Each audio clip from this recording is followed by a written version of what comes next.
नमस्कार, मी शंकर साळवे. मी हिवाळी अधिवेशनामध्ये प्रमुख मागणी केलेली की जे महानगरपालिकेमध्ये जे आत्ता निवडणूक होणार आहे त्याच्यात स्वीकृत सदस्यांची संख्या ही 10 होणार आहे. म्हणजे पूर्वी 5 होती, आता ती वाढून 10 होणार आहे.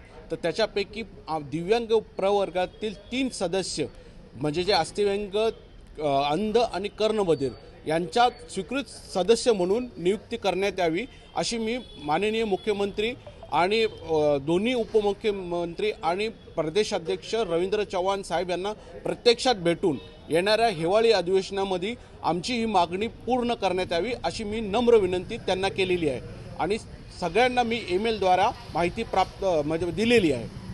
नेमकं काय आहे लॉ यामध्ये?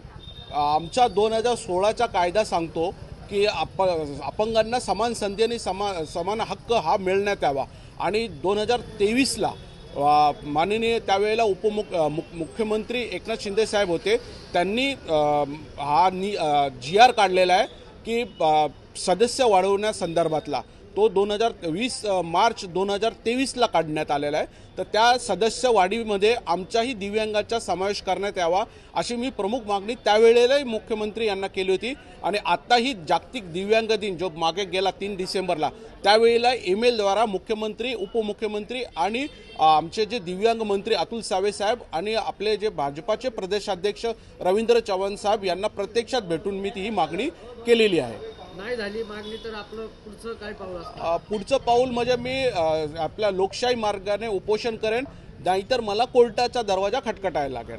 आमचा जो न्यायालय हक्क आहे त्या अनुषंगाने. जिल्हा वार्ता, जनतेचा आवाज.